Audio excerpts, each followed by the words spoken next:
Sorry for the interruption. I have gotten a technical issue, that's why I went out. Right. So we have already covered this payback period. Today we are already going through the payback period method और post payback कैसे निकालते हैं.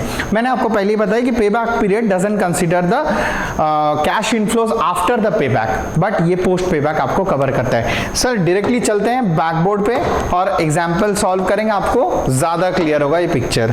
सो चलिए आगे बढ़ते हैं, add कर लेते हैं एक पिक्चर. राइट. सो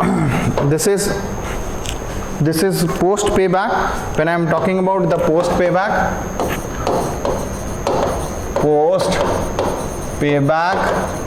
period, ठीक है. पोस्ट पेबैक यानी पेबैक पीरियड के बाद. लेट्स से क्वेश्चन ले लेते हैं. Let's say the question is cash outflow. This is given. Cash outflow is let's say how much 1 lakh. Right. Life of the project is let's say 6 years. ठीक है. Cash inflow which is equal.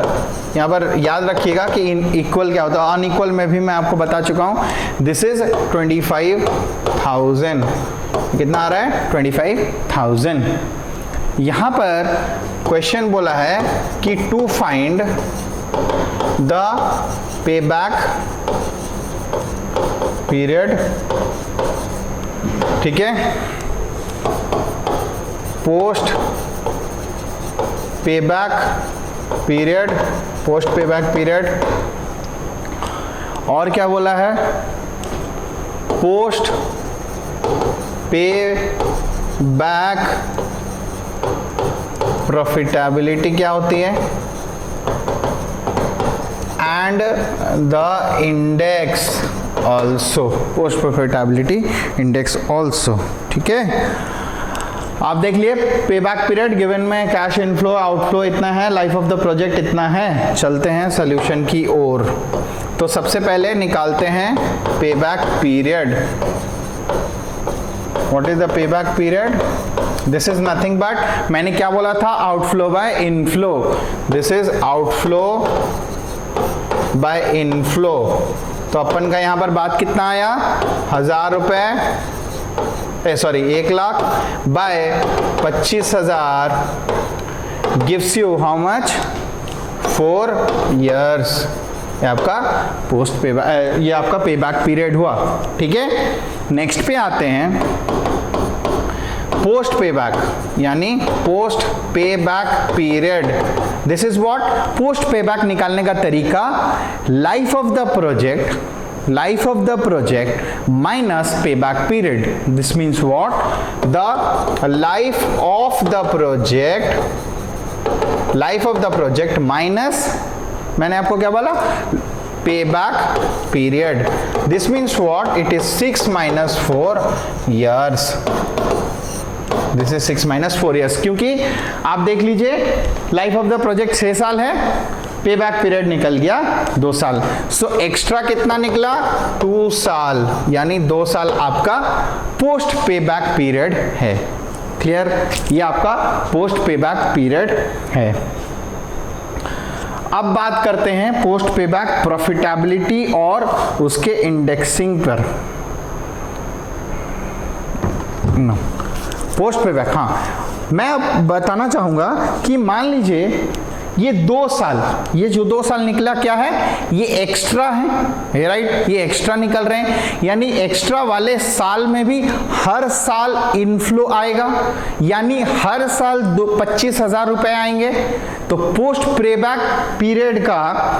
Payback period profitability कितनी होगी, या post payback profitability total में कितना आएगा? Post payback profitability total में कितना आएगा? मैं आपको क्या बोला? हाँ, इनफ्लो कितना आना है? Inflow into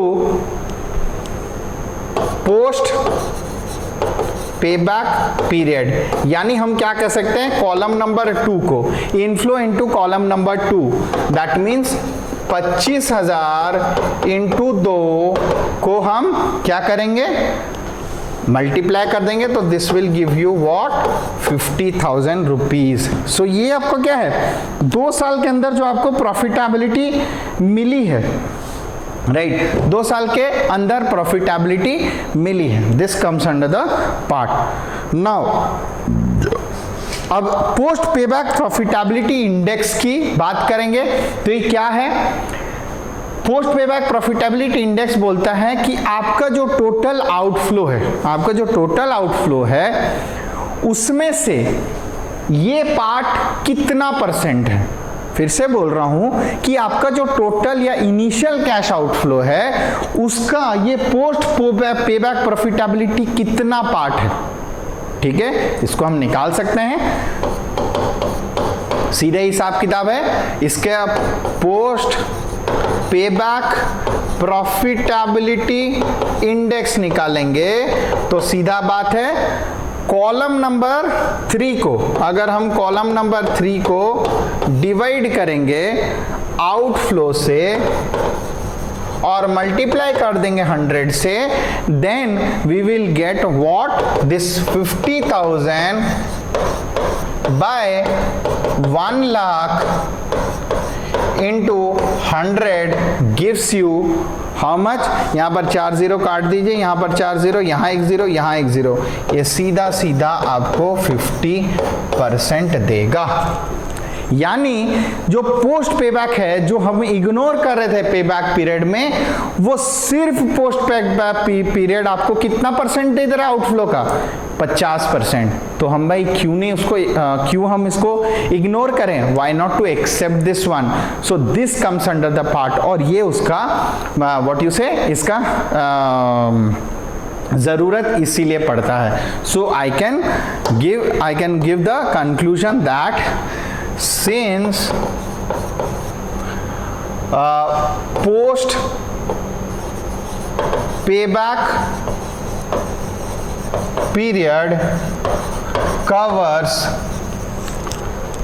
50% of the outflow of the project, this project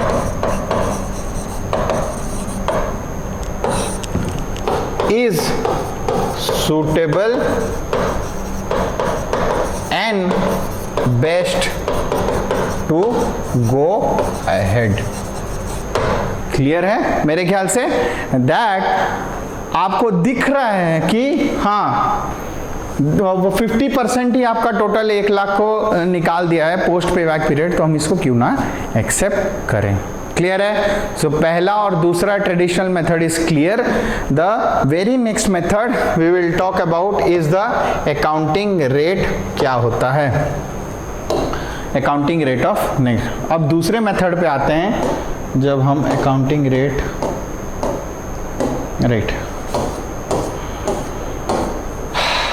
वो उसका advantage disadvantage are quite much similar with the payback period, तो उसको कवर अप करने की जरूरत नहीं। खाली एक्स्ट्रा चीज है कि वो इग्नोर नहीं करता किस पेबैक पीरियड को, मतलब उसके बाद वाले पीरियड को एक्सेप्ट करता है, इग्नोर नहीं करता है।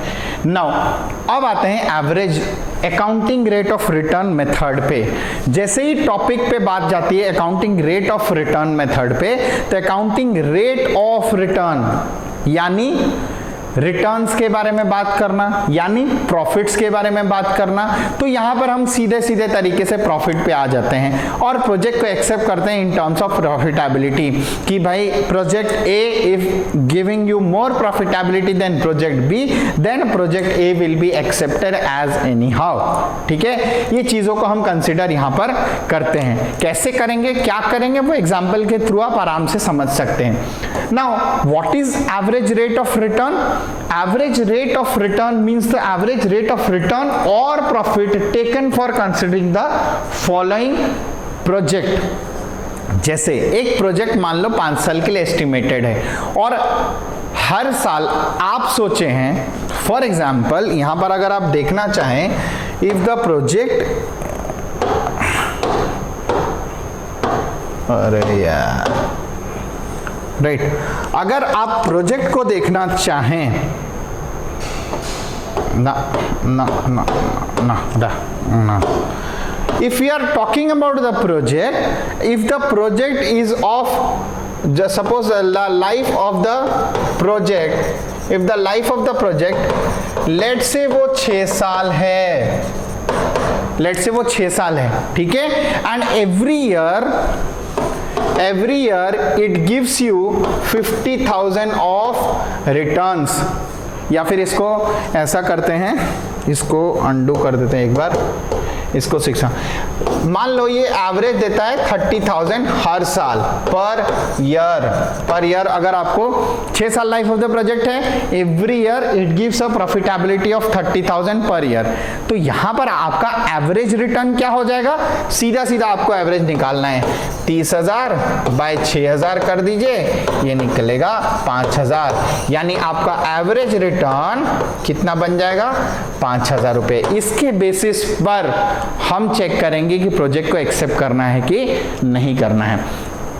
नाउ मैं आपको बता रहा हूं, this method is one of the traditional method. Evaluation criteria इसकी क्या है, ध्यान रखिएगा, if the calculated accounting rate of return is more than the predetermined rate of return, then we will accept the project. कहने का मतलब, एक project में हम प्लान किए रहेंगे कि हमारा जो average rate of return let's say 50,000 है। मैं फिर से बोल रहा हूं कि एक प्रोजेक्ट हम सिलेक्ट किए हैं जिसका एवरेज रेट ऑफ रिटर्न हम सेट किए हैं 50%, और जब हम कैलकुलेट कर रहे हैं we arrive to a result of 70%, definitely at that point of time you will accept the project. मैं फिर से बोल रहा हूं that the calculated, if the calculated average rate of return is more than the predetermined average rate of return, then we will accept the project. इसके merits demerits एक बार देख लेते हैं यहीं पर ही, ताकि हम फिर डायग्राम या टाइम टेबल पर जा सकेंगे, ये सॉरी आपके एग्जाम्पल पर जा सकेंगे। Again it is simple and easy to understand. Consider the total benefits here the total benefits means what. अब जाहिर सी बात है, रिटर्न के बारे में बात करेंगे तो हर चीजों को कंसीडर किया जाएगा, रेंट दिया, सैलरी दिया, क्या दिया, कैसे देना है, एक्सपेंसेस को कवर अप किया जाएगा, इनकम माइनस एक्सपेंसेस करने के बाद depreciation etcetera, that means direct and indirect expenses all will be covered into this one. वो कवर होने के बाद ही आपका profitability, it is based on accounting information. Accounting जब बात आ जाती है तो हम प्रॉफिटेबिलिटी की बात करते हैं, प्रोजेक्ट की बात करते हैं, आप प्रॉफिटेबिलिटी की बात करने लगते हैं, उसके बाद आप ट्रेडिंग एंड पीएल अकाउंट की, balance sheet, all this things, assets, liability, ये सब चीज़ों के बारे में बात अगर होने लगेगी तो again it is risk less techniques. और हर तीनों टेक्निक में आप डिमेरिट पे आएंगे तो तीनों टेक्निक का डिमेरिट एक ही होगा, क्योंकि it ignores the time value of money, we all know, ignores reinvestment potential. जाहिर सी बात है, हम एक बार एवरेज रेट ऑफ रिटर्न 1 साल की निकाल देंगे तो क्या आप नेक्स्ट टाइम कितना प्रॉफिटेबिलिटी आना है आप बता सकेंगे? No, you can not consider all this case. Difficulties in calculations, हाँ, एवरेज रेट ऑफ रिटर्न सही निकालना, करेक्ट निकालना quite much difficult at times, and incorrect profit, definitely it comes under the part, it is based on the clerical error of the people itself, so might be incorrect profit निकल सकता है। just a sec, hold for some minute।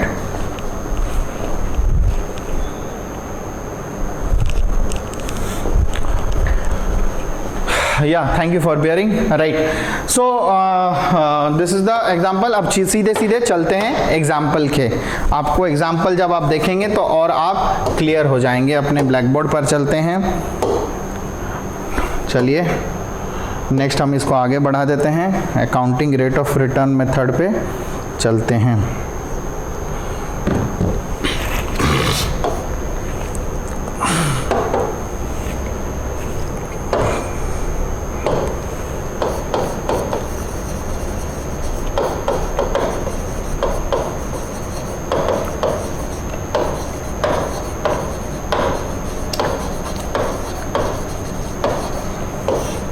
accounting rate of return.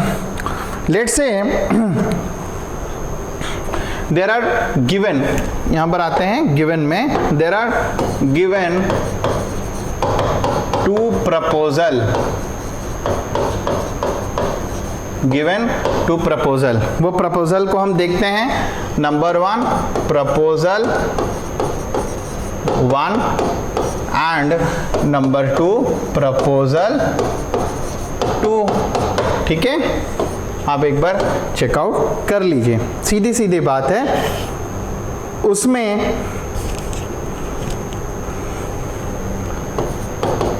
Estimated sales पर एनम proposal 1 का दिया हुआ है, दोनों का सेम है 1.5 lakh and this one also is 1,50,000. Next,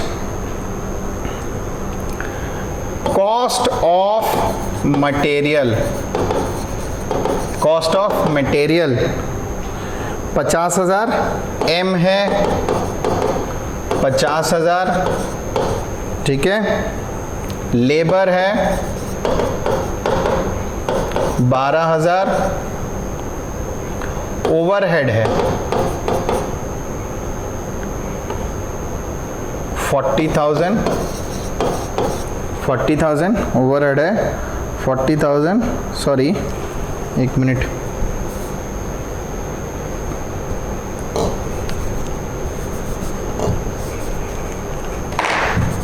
एक मिनट रुक जाइए. हाँ, ओवरहेड है let's say 24,000.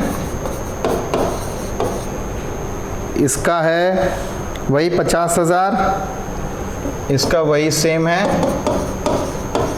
50,000. This is also, this is 60,000. This is what, overhead है 20,000 रुपये. ये सब कॉमा है 20,000 रुपये. और डेप्रिसिएशन मशीन का दिया हुआ है, मान लीजिए, हाँ, cost of machine estimated life and calculated depreciation.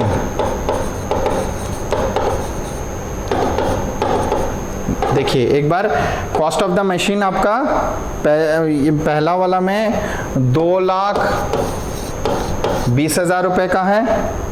Estimated life है 5.5 ईयर्स और कैलकुलेटेड डेप्रिसिएशन अपन निकालेंगे, उसमें कोई दिक्कत नहीं है.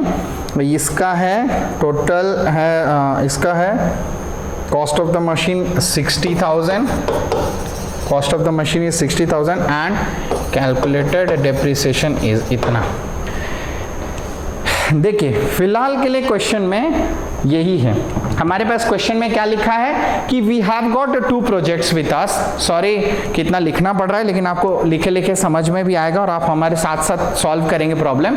Right, there are 2 projects and the project we have to accept to find the acceptance of which project. हमको acceptance करना है which project would be accepted. अब देखिए पहला वाला प्रोजेक्ट में एस्टिमेटेड सेल्स दे दिया है 1.5 lakh. Cost of material, labour and overhead, इसको हम कभी कभी प्राइम कॉस्ट भी बोलते हैं. याद रखिएगा, material, labour plus overhead gives you prime cost. तो हम इसको अगर 3 तरीके से हम इसको एडअप कर दें, इसका प्राइम कॉस्ट सीधा सीधा 50 और 12 62 और 24 बन जाता है 84. ये 84,000 इट्स टोटली व्हाट यू से टोटली जस्ट अ सेक. हाँ, अगर हम इसको एक्सेप्ट करते हैं तो टोटल कॉस्ट इज बिकम्स 84,000 और इसको भी हम प्राइम कॉस्ट देखना चाहते तो 1,30,000 रुपये बन रहे हैं. तो प्राइम कॉस्ट बन गया. अब मशीन क्या है, ये कैलकुलेटेड डेप्रिसिएशन. ये डेप्रिसिएशन क्या है, एक तरह का कॉस्ट है which is to be included. ठीक है, which is to be included. तो डेप्रिसिएशन निकालने का हमेशा तरीका है that depreciation is nothing but the cost of the machine minus salvage value by life of the machine, life of the machine। यहां पर पहले वाले प्रोजेक्ट में कॉस्ट कितना है, 2,20,000 रुपए। कोई है सैल्वेज वैल्यू नहीं, 0/5.5 ईयर्स, ये आपको सीधे सीधे 40,000। अब जब कैलकुलेट करेंगे ये प्रोजेक्ट या प्रपोजल 1 का है, ठीक है। प्रपोजल 2 का उसी हिसाब से आप निकाल दीजिए। दिस इज व्हाट, ये बन जाएगा 60,000 by 8 years gives you 7,500। Check कर लीजिएगा एक बार, ये 2,20,000 को 5.5 से डिवाइड करेंगे क्योंकि फॉर्मूला के हिसाब से यही है। तो ये बन जाता है, यहाँ पर कैलकुलेटेड वैल्यू बन जाती है आपका, यहाँ पर डालते हैं उसी कलम से ताकि आपको ध्यान रहेगा। ये कैलकुलेटेड होने के बाद ये फिगर बनता है आपका, एक का प्रोजेक्ट 1 का 40,000 और दूसरे का 7,000 रुपये ना।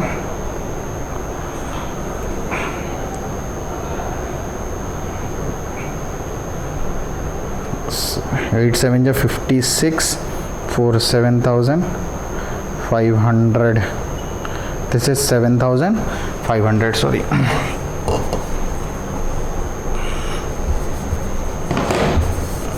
दिस इज 8 5 जा 48, 8 7 जा 56, 4 0 5 जा 40, ये 7,500 आ रहा है। This is 7,500। क्लियर है, 7,500। अब याद रखिएगा कि अब देखते हैं यहाँ पर कॉस्ट कौन सा है, प्रॉफिट कौन सा है, ठीक है। एस्टिमेटेड सेल्स तो हमारा हो गया income, this is income, this is cost, this is cost and this is cost. तो प्रॉफिट निकालने का हमेशा तरीका क्या होता है, इनकम माइनस एक्सपेंसेस कर दीजिए या फिर इसको कॉस्ट कर देते हैं, ठीक है। तो प्रपोजल 1 का अगर निकालना चाहें, अगर प्रपोजल 1 का निकालना चाहे तो प्रॉफिट कितना निकलेगा, सीधे सीधे 1.5 लाख माइनस ये बन रहा है कितना, आप चेकआउट कर लीजिएगा एक बार। ये टोटल कॉस्ट बन रहा है 1.5 लाख यानी 12 लाख, 1,26,000। दिस इज 1,26,000 रुपया। ये 1,26,000 कैसे बना, 5 ने से। 5 कैसे बना, 5 इज इक्वल टू, दिस को ऐड करेंगे 1 + 2 + 3 + 4 एंड +5। आप तीनों को ऐड कीजिए, ये वैल्यू निकलेगा। देखिए निकाल सकते हैं, 50 और 12 72 एंड 72 और 24, 50 12 24, 4 2 6 6 6 12 6 तो 8 84, एक बार ऐड कर देने से 1,26,000 रुपये निकल रहा है। सो ये आपका प्रॉफिट इसका कितना बन रहा है, 24,000 रुपये, ठीक है। इसका प्रॉफिट 24,000 रुपये निकल रहा है। अगर हम कैलकुलेट कर दें एक बार तो ज़्यादा आसान होगा। Right, this is 50,000 + 12,000 and 24,000, 4 2 6 86 + 40,000, this gives you 1,26,000 and ये माइनस करोगे तो ये हो गया 24,000। जब हम इसकी बात करेंगे प्रॉफिटेबिलिटी की, सीधे सीधा बात है, इसका भी 5 नंबर, इसको 1 + 2 + 3 + 3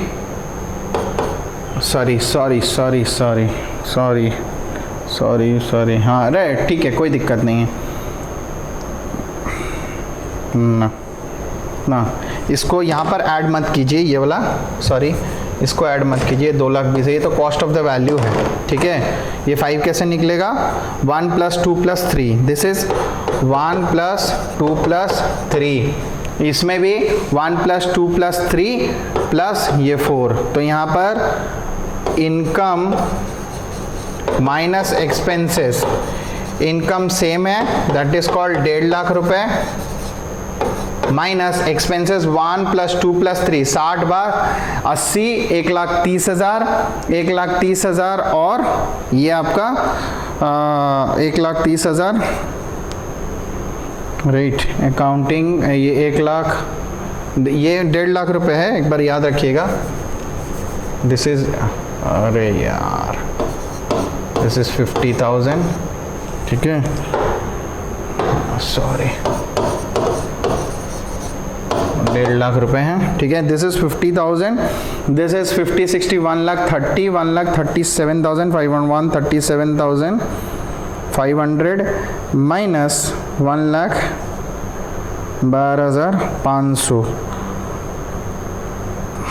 12,500, लास्ट वीडियो इज व्हाट, 12,500। आप देख सकते हैं, दिस इज 1,37,500, ये हो गया 12,500। यहाँ पर प्रॉफिटेबिलिटी देखिए 24,000 निकली, यहाँ पर 12,500। फिर से एक बार कंफ्यूज ना हो बोल के हमको बता रहा हूँ, this is the estimated life with you. ये हो गया सेल्स यानी आपके तरफ से इनकम, ये हो गया cost, sales minus cost minus करोगे तो ये 24,000 और 12,500 निकालेंगे। अब चलते हैं रिटर्न ऑन इन्वेस्टमेंट, इसी का now the return on investment is equal to average profit by original investment into 100। ये फॉर्मूला है, this is formula for this average rate of return निकालने का। अगर हम ये पिक्चर को देखेंगे, सो this is what the average profit, this is what the average profit, ठीक है, एवरेज प्रॉफिट। अब जब नेक्स्ट वाले फिगर में डालते हैं, तो जब हम प्रपोजल 1 पे आएंगे, प्रपोजल 1 का एवरेज प्रॉफिट निकला कितना, सीधे हिसाब किताब है 24,000 बाय, देख लीजिए यहाँ पर निकला हुआ 24,000, this 24,000 is being taken by original investment is 2,20,000। Original investment मतलब यहाँ पर इन्वेस्टमेंट सिर्फ क्या हो रहा है, आपका मशीन का इन्वेस्टमेंट, माने हमको मशीन ही सिलेक्ट करना है कौन अच्छा प्रॉफिटेबिलिटी दे रही है, तो 2,20,000 रुपए इंटू 100, ये आपको दे रहा है कितना, 10.9%। जब आप कैलकुलेट करेंगे तो 10.9% देगा प्रपोजल 1। प्रपोजल 2 आप जब चेक करेंगे तो ये आपको दे रहा है कितना, 12,500। ये मिला कैसे, आप देख सकते हैं यहाँ से 12,500 मिला। सो ये 12,500, उसका इनिशियल इन्वेस्टमेंट कितना था, 60,000 रुपये मात्र। मशीन का वैल्यू कितना था, 60,000 रुपये। इस पिक्चर वाले में देख लीजिए, मशीन का वैल्यू यहाँ पर 60,000 रुपये है पिक्चर में, यहाँ पर 2,20,000 रुपये। This is what the investment, this is the initial investment. ये इन्वेस्टमेंट एक तरह से याद रखिएगा, ये डायग्राम आपको हमेशा याद रहेगा, आप एक बार चेक कर लीजिएगा, आपको पता चल जाएगा। This is the initial investment. Now this one, इसको जब मल्टीप्लाई करके देखेंगे तो ये 20.8 रहेगा, ठीक है। Proposal 1 proposal 2 has more profitability. अब आपको सीधे तरीके से आप देख सकते हैं कि प्रपोजल 1 का जो प्रॉफिटेबिलिटी रेट है या अकाउंटिंग रेट है वो 10.9 है और प्रपोजल 2 का जो प्रॉफिटेबिलिटी है वो 20.8 है। हम सीधे सीधे तरीके से देख सकते हैं here criteria acceptance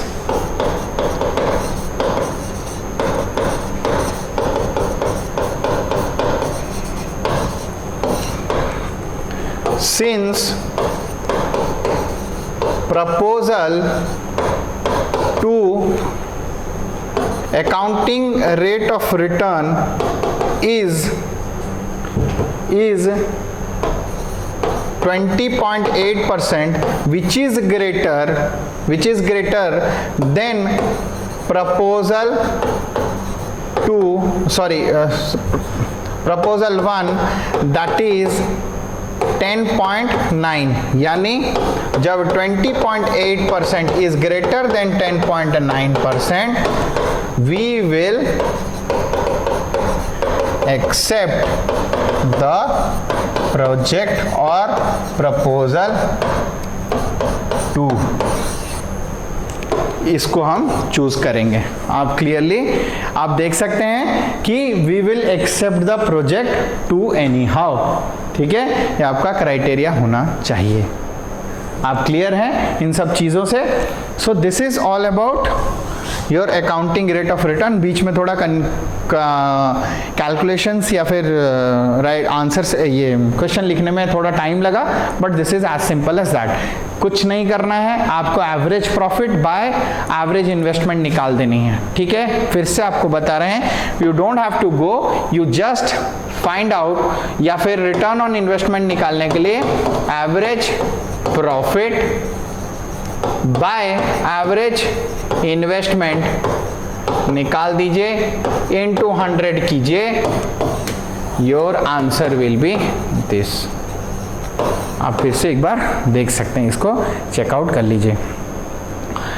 So this was all about the traditional methods or techniques of capital budgeting. Hope you have all understood this thing or you have enjoyed these videos. In the next video series we will talk about the modern methods which doesn't ignore the time value of money, rather it includes the time value of money. Thanks a lot for watching. Stay tuned for the next videos. Thanks a lot. Have a good day to everyone. You can have this screenshot.